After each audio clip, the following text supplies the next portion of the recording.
Привет, друзья! А вы знали, что на одном из самых зеленых островов Греции сочетаются итальянский шарм, британские традиции и древнегреческое наследие? Добро пожаловать на Корфу, место, где природа поражает своей красотой, а история оживает на каждом шагу. В этом видео мы отправимся в увлекательное путешествие по этому удивительному острову, прогуляемся по улочкам старого города, заглянем в величественные дворцы и узнаем, почему Корфу так полюбился путешественникам со всего мира. Поехали!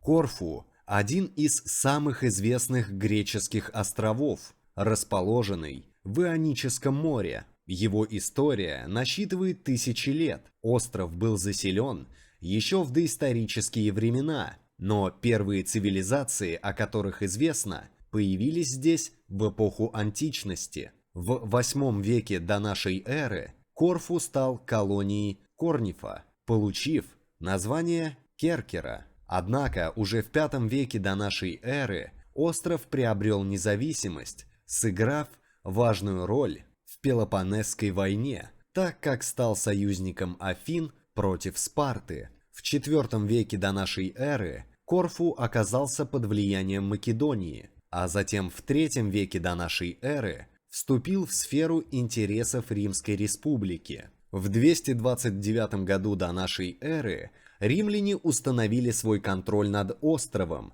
что обеспечило относительную стабильность и процветание. В римский период Корфу служил важным морским узлом и торговым центром. После разделения Римской империи в 395 году остров вошел в состав Византии. В течение Средневековья Корфу неоднократно подвергался нападениям варваров, пиратов и различных завоевателей. В IX веке он стал целью арабских рейдов, а в XI веке некоторое время находился под властью норманнов. Однако основное влияние на остров оказывала Византийская империя. В XIII веке, после Четвертого крестового похода и распада Византии, Корфу оказался под контролем различных западных государств.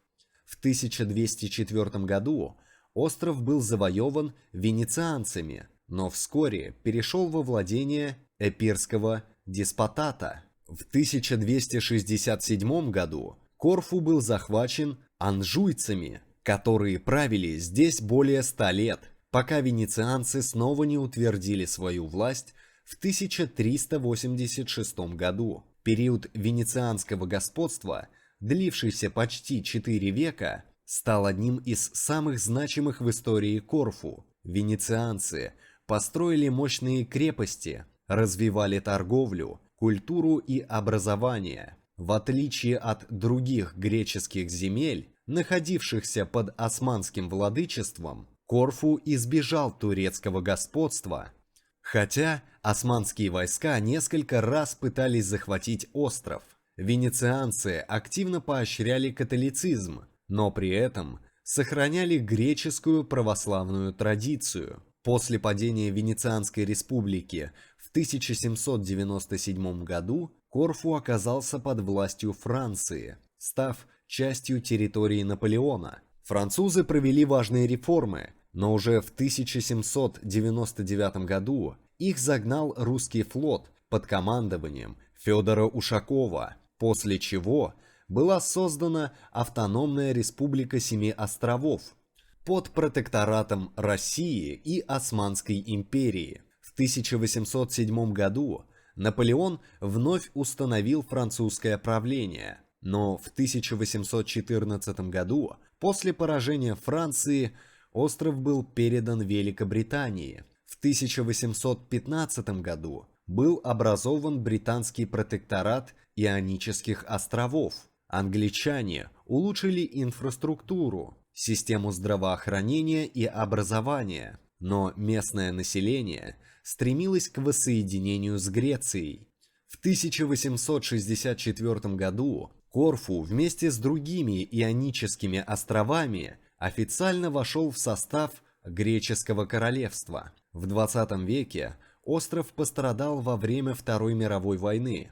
В 1941 году он был оккупирован итальянцами, а после их капитуляции в 1943 году немецкими войсками, которые подвергли город Корфу разрушительным бомбардировкам и депортировали еврейское население в концлагеря. После войны Корфу восстановил свою экономику и стал одним из главных туристических центров Греции. Сегодня он известен своими историческими памятниками, природной красотой и уникальным сочетанием греческого, венецианского, французского и британского культурного наследия.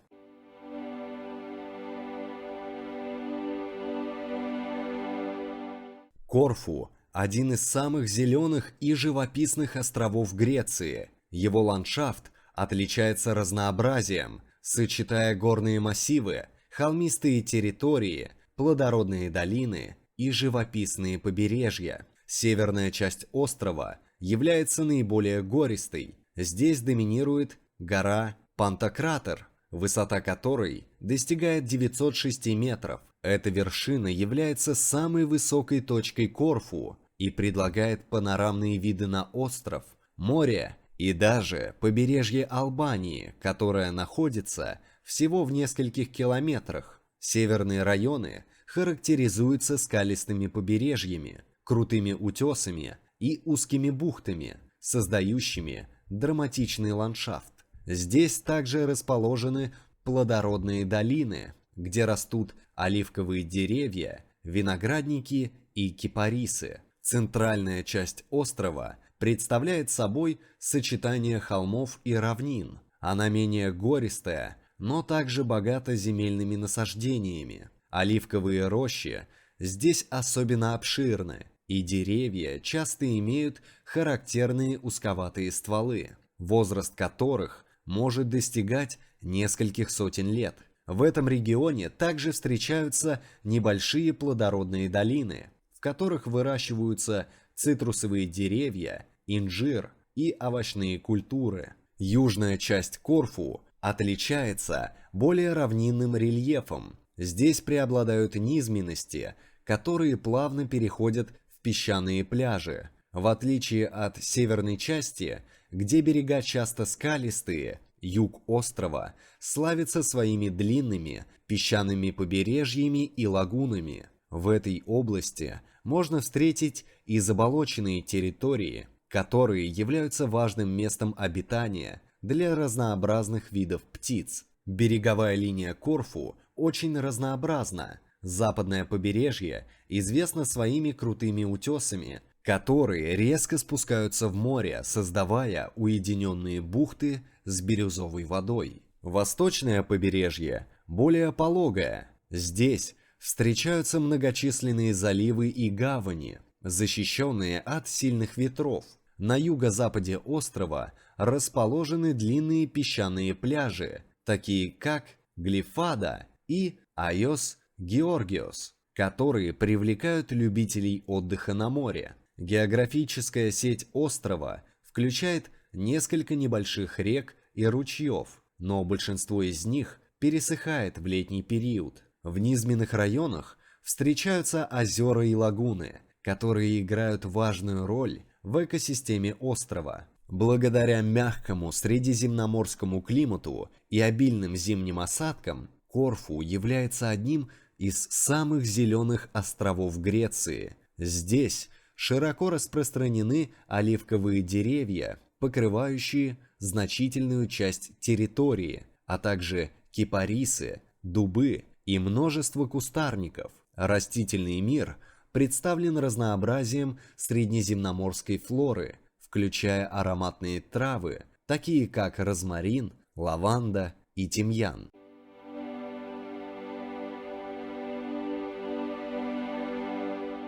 Корфу находится в зоне среднеземноморского климата, который характеризуется мягкой, влажной зимой и жарким, сухим летом. Благодаря своему расположению в Ионическом море, остров имеет несколько особенностей, отличающих его климат от климата других регионов Греции. Зима на Корфу относительно мягкая, с умеренными температурами и высокой влажностью. Средняя дневная температура в декабре, январе и феврале колеблется в пределах 10-15 градусов по Цельсию, а ночью может опускаться до 5-7 градусов по Цельсию. Осадки в этот период выпадают довольно часто, особенно в декабре и январе, делая Корфу одним из самых дождливых греческих островов. Дожди могут быть продолжительными и сопровождаться сильными ветрами, но снег здесь встречается крайне редко и обычно выпадает только в горах, таких как Пантократор. Весна на острове наступает рано. Уже в марте температура начинает постепенно повышаться, а количество осадков сокращается. В апреле и мае дневные температуры достигают 18-25 градусов по Цельсию. Ночи становятся теплее, а солнечных дней становится все больше. Природа расцветает, и благодаря обильным зимним дождям остров покрывается пышной зеленью. Лето на Корфу жаркое и сухое, но благодаря морскому бризу жара ощущается менее интенсивно, чем в некоторых других регионах Греции. В июне, июле и августе дневные температуры часто превышают 30 градусов по Цельсию, а иногда достигают 35-37 градусов по Цельсию. Ночи остаются теплыми, но не удушающими, обычно около 20-24 градусов по Цельсию. Дожди в этот период крайне редки, небо остается ясным, а море прогревается до 25-27 градусов по Цельсию. Иногда возможны кратковременные штормы, но они быстро проходят. Осень на Корфу начинается мягко, с теплым сентябрем и октябрем, когда температура днем остается в пределах 25-30 градусов по Цельсию. Море по-прежнему теплое, что делает этот период популярным среди туристов. Однако с ноября начинают увеличиваться осадки, температура постепенно снижается, и остров возвращается к более влажному и прохладному климату. Корфу отличается высокой влажностью воздуха, особенно зимой, что делает его климат более комфортным летом, но более сырым в холодное время года. Количество осадков здесь одно из самых высоких среди греческих островов. Это объясняет его пышную растительность. Ветры на Корфу умеренные, летом часто дует легкий бриз, а зимой возможны более сильные ветры, особенно на побережье.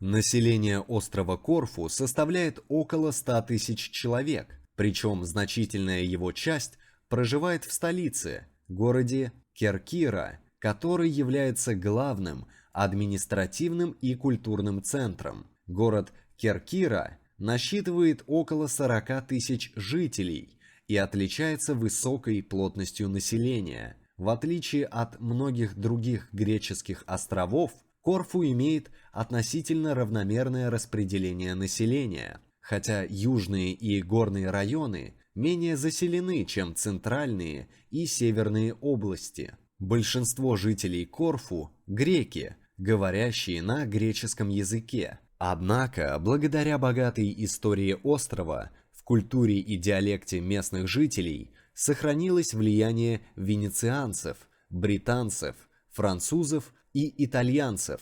Некоторые старожилы, особенно в сельских районах, используют слова и выражения, заимствованные из итальянского языка, что связано с длительным периодом венецианского господства. Корфу традиционно является православным островом, и подавляющее большинство населения исповедует православное христианство. Центральное место в религиозной жизни островитян занимает собор Святого Спиридона, где хранятся мощи покровителя Корфу, святого Спиридона Тримифунтского. Помимо православного населения, на острове есть небольшие католические общины, особенно среди потомков венецианцев. Экономическая деятельность жителей Корфу исторически была связана с сельским хозяйством, рыболовством и мореплаванием. Традиционно остров славится своими оливковыми рощами, производством оливкового масла,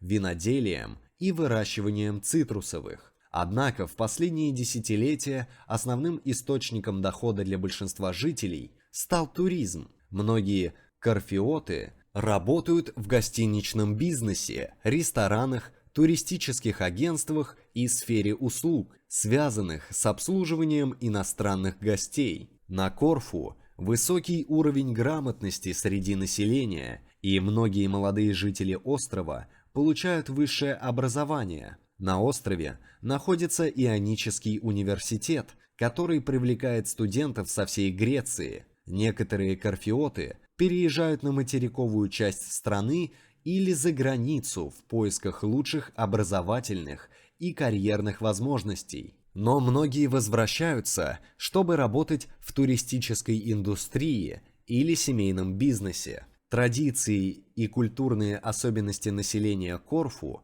отражают богатую историю острова. Музыкальная культура занимает особое место в жизни местных жителей. На острове действует несколько известных филармоний, а традиционная музыка Корфу испытала влияние венецианской, французской и британской культур. Карнавалы, религиозные праздники и уличные фестивали занимают важное место в жизни корфиотов. Жители острова известны своим гостеприимством и дружелюбием. Несмотря на влияние западной культуры, семейные ценности остаются важной частью жизни корфиотов. Многие семьи ведут семейный бизнес, связанный с сельским хозяйством, торговлей или туризмом, передавая его из поколения в поколение.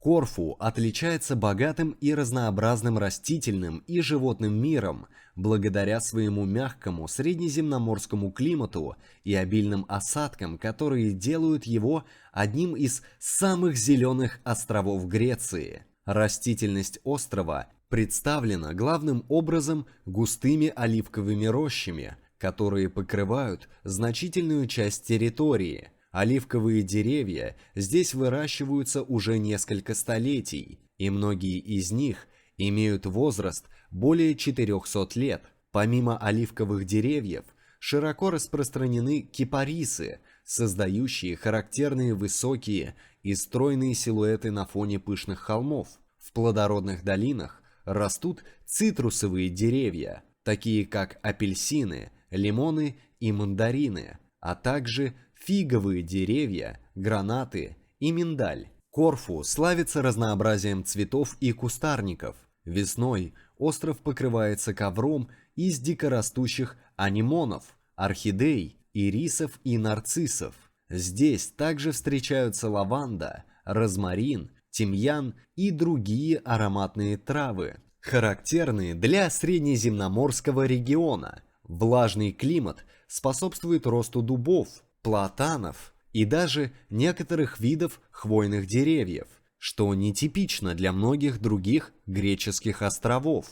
Животный мир Корфу включает множество видов птиц, млекопитающих, пресмыкающихся и морских обитателей. Остров является важным пунктом на миграционном пути птиц между Европой и Африкой. Поэтому здесь можно встретить цапель, фламинго, бакланов, соколов и различных видов чаек. В лесных районах обитают ежи, куницы, ласки и зайцы. Среди пресмыкающихся встречаются небольшие ящерицы и неядовитые змеи. Морская система вокруг острова богата различными видами рыб, моллюсков и других морских существ. В прибрежных водах можно встретить дельфинов, морских черепах и осьминогов. Коралловые образования и подводные пещеры создают благоприятные условия для жизни множества видов морских организмов. Лагуны и болотистые районы на юге острова являются важными местами обитания для земноводных и водоплавающих птиц. Здесь можно увидеть редкие виды лягушек, водных змей и даже небольших выдр. Благодаря сочетанию горных, лесных и прибрежных экосистем, Корфу обладает уникальной флорой и фауной, которые делают его привлекательным не только для туристов, но и для любителей природы, исследователей и фотографов.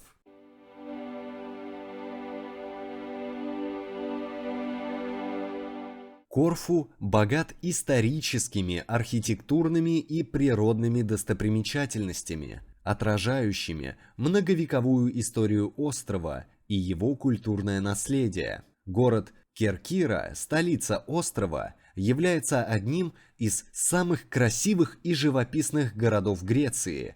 Его исторический центр включен в список всемирного наследия ЮНЕСКО, представляет собой лабиринт узких улочек, площадей и элегантных зданий в венецианском, французском и британском стилях. В центре города находится знаменитая площадь Сапьянада, одна из крупнейших в Греции, окруженная красивыми аркадами здания Листон, построенного по образцу парижской Рю де Риволи. Старый и новый форты, расположенные в Керкире, являются выдающимися образцами венецианской военной архитектуры.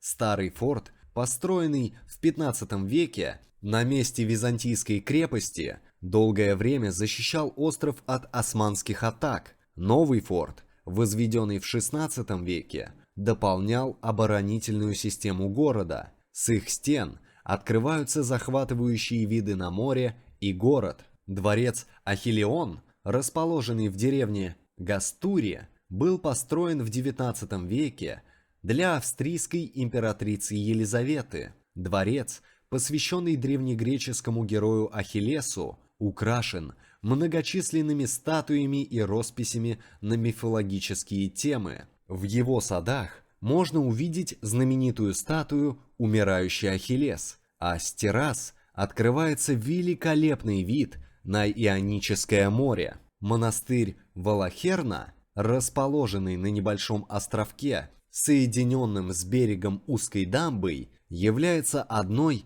из самых узнаваемых достопримечательностей Корфу. Рядом с ним находится Пантиканиси или Мышиный остров, небольшой зеленый островок с византийской часовней. Эти два места особенно живописны и часто изображаются на открытках и фотографиях Корфу.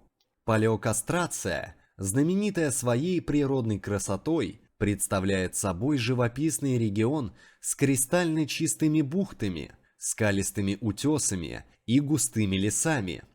Здесь находится старинный монастырь Богородицы Палеокастрицы, основанный в XIII веке, где можно увидеть иконы, старинные рукописи и церковные реликвии. Крепость Ангелокастро, расположенная на вершине крутого утеса на северо-западе острова, является одной из самых впечатляющих средневековых крепостей Корфу. Она была построена в византийский период и использовалась как оборонительный пункт против нападений пиратов и османов. С вершины крепости открывается потрясающий вид на Ионическое море. Дворец Мон-Репо, построенный в XIX веке британским губернатором, является прекрасным образцом неоклассической архитектуры. Он окружен большим парком и расположен на месте древнего города Коркиры. Дворец долгое время служил летней резиденцией греческой королевской семьи, а сегодня здесь размещается археологический музей. Канони, одна из самых известных смотровых площадок Корфу, предлагает великолепные виды на Мышиный остров и монастырь Влахерна. Это место также популярно среди любителей авиации, так как взлетно-посадочная полоса аэропорта расположена в непосредственной близости, и самолеты пролетают на небольшой высоте. Сидари и его знаменитый канал любви представляют собой природное чудо с необычными скальными образованиями, созданными ветром и морем. Узкие проходы между скалами, гроты и лагуны создают романтическую атмосферу, а согласно местной легенде, если пара проплывет через канал любви, их чувства будут вечными. Гора Пантократор, самая высокая точка Корфу, привлекает не только своей природной красотой,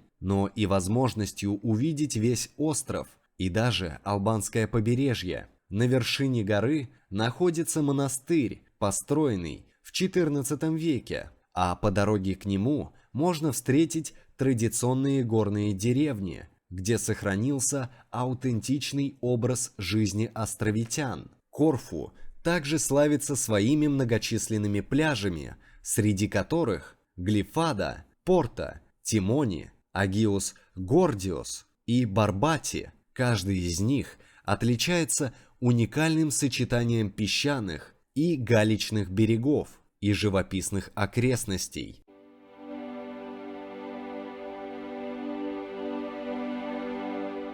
Транспортная система острова Корфу развита достаточно хорошо, что делает его удобным для передвижения как для местных жителей, так и для туристов. Основным транспортным узлом является международный аэропорт Иоанна Каподистрии, расположенный в нескольких километрах от столицы острова, города Керкира. Аэропорт принимает рейсы как из Афин и Салоников, так и из множества европейских городов, особенно в летний сезон, когда количество чартерных рейсов значительно увеличивается. Паромное сообщение играет важную роль в транспортной системе острова. Главный порт Корфу, находящийся в Керкире, соединяет остров с материковой Грецией, в частности, с Игуменецией, откуда можно проложить путешествие по стране. Также из порта отправляются паромы в Италию, Бриндизи, Бари и Анкону, что делает Корфу важной точкой на морских маршрутах между Грецией и Италией. Летом доступны маршруты на соседние острова Ионического моря, такие как Паксос и Антипаксос. Автобусное сообщение на Корфу представлено двумя основными системами – городской и междугородный. В Керкире действуют голубые автобусы, которые обслуживают город и его ближайшие пригороды, включая аэропорт, порт и популярные туристические зоны. Зеленые автобусы обеспечивают междугородное сообщение и связывают столицу с отдаленными районами острова, такими как Сидария, Палеокастриция, Кавос и Агиос Георгиос. Эти автобусы являются наиболее экономичным способом передвижения по острову, но их расписание может меняться в зависимости от сезона. Такси на Корфу распространены и доступны в крупных населенных пунктах и туристических зонах. Они работают как по счетчику, так и по фиксированным тарифам на популярные маршруты. Например, из аэропорта в центр Керкиры в туристический сезон спрос на такси увеличивается, и иногда ожидание может занять больше времени. Аренда транспорта является популярным способом передвижения среди туристов. На острове можно арендовать автомобили, мотоциклы, квадроциклы и велосипеды. Аренда автомобиля особенно удобна для путешествий по отдаленным деревням, пляжам и горным районам, так как общественный транспорт не всегда охватывает все уголки острова. Дороги на Корфу довольно узкие и извилистые, особенно в горных районах, что требует внимательности при вождении. Для коротких поездок многие туристы и местные жители используют мотороллеры и квадроциклы, которые позволяют легко передвигаться по узким улочкам и парковаться в местах с ограниченным пространством. Велосипеды также доступны в аренду, особенно в равнинных районах острова, но холмистый рельеф может затруднять передвижение на дальние расстояния. Морские такси и экскурсионные катера представляют альтернативный способ передвижения вдоль побережья. Они соединяют некоторые пляжи, бухты и прибрежные деревни, куда сложно добраться по суше. Особенно популярны морские экскурсии в Палеокастрицу, Кассиопи, Сидари и на Паксос. Благодаря разнообразию транспортных средств путешествовать по Корфу можно с комфортом, выбирая наиболее удобный и подходящий вариант для передвижения в зависимости от целей поездки.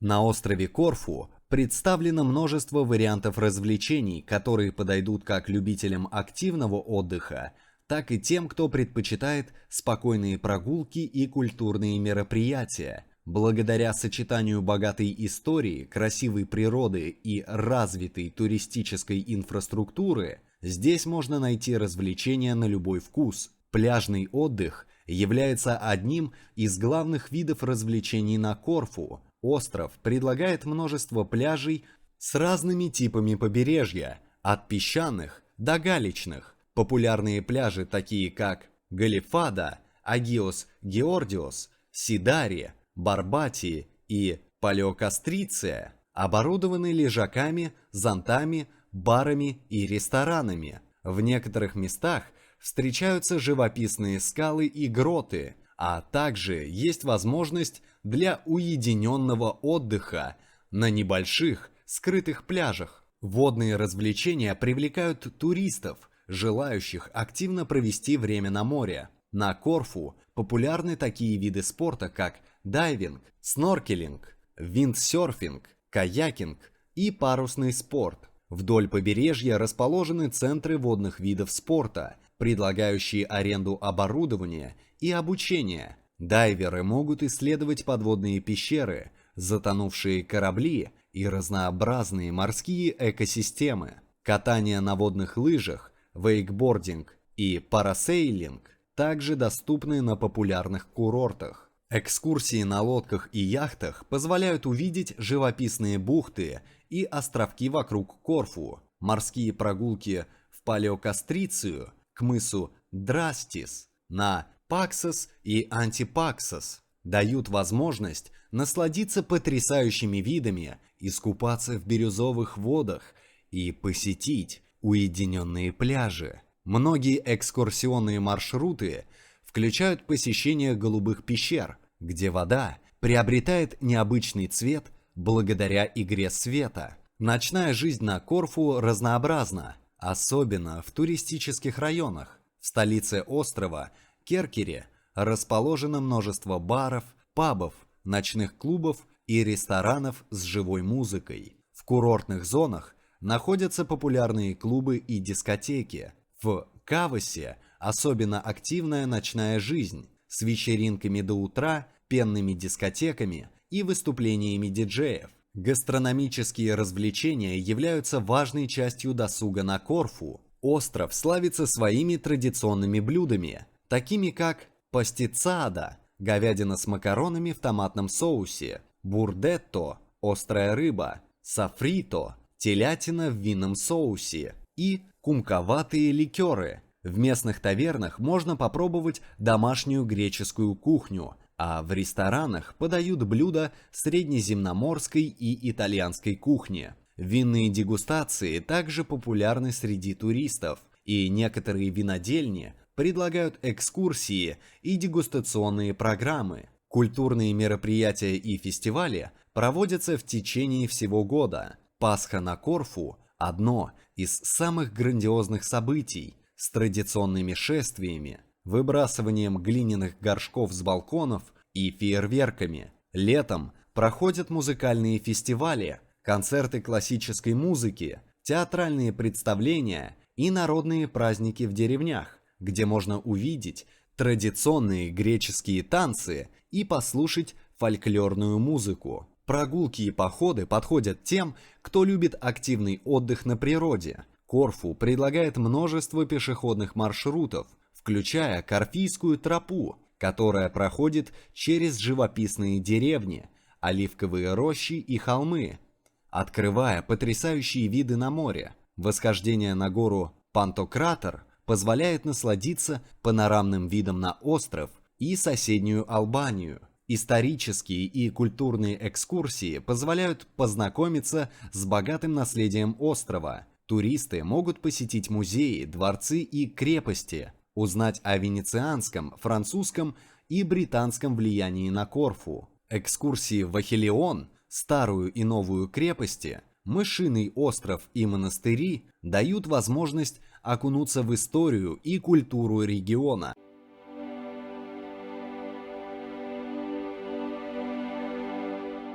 На острове Корфу представлен широкий выбор вариантов проживания, подходящих для разных категорий туристов, от бюджетных путешественников до любителей роскоши. Размещение можно найти как в столице острова Керкире, так и в многочисленных курортных зонах, расположенных вдоль побережья. В зависимости от предпочтений можно выбрать гостиницы, виллы, апартаменты, гостевые дома или кемпинги. Пятизвездочные отели и люксовые курорты расположены в живописных местах с видом на море, часто имеют собственные пляжи, спа-центры, бассейны и рестораны высокой кухни. Они предлагают гостям высокий уровень комфорта и разнообразные услуги, включая водные виды спорта, экскурсионное обслуживание и индивидуальный сервис. Такие отели можно найти в районах Камена, Даасия, Кавос, Глифада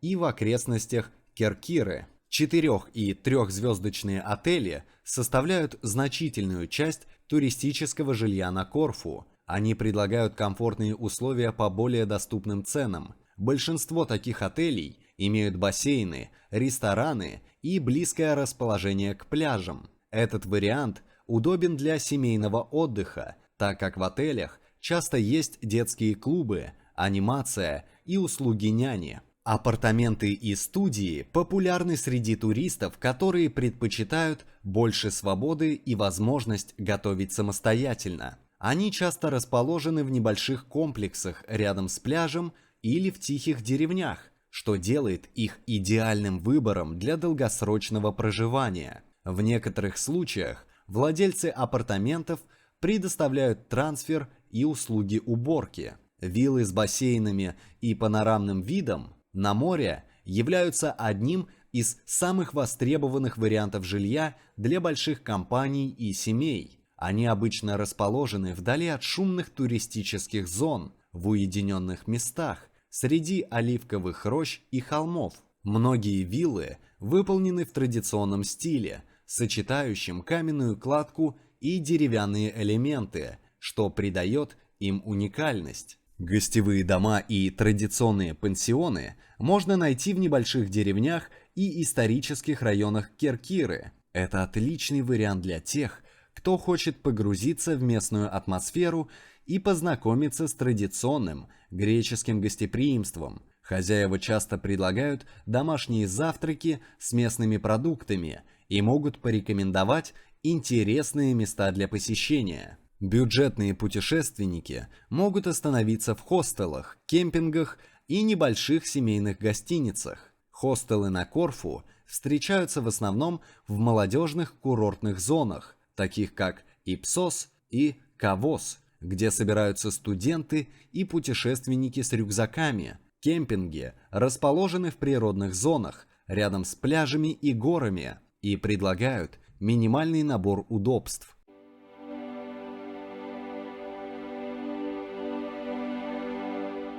Добраться до острова можно двумя основными способами – по воздуху и по морю. Самый быстрый и удобный вариант – это авиаперелет. На Корфу есть международный аэропорт Иоанна Каподистрии, который находится всего в нескольких километрах от столицы острова, города Керкира. В течение года аэропорт принимает внутренние рейсы из Афин и Салоников, а в летний сезон увеличивается количество международных рейсов из различных городов Европы, включая Лондон, Париж, Берлин, Милан и Амстердам. Многие чартерные рейсы доставляют туристов на остров в период с апреля по октябрь. Перелет из Афин до Корфу занимает около часа, а из большинства европейских городов от 2 до 3 часов. Другой способ попасть на Корфу – это паромное сообщение.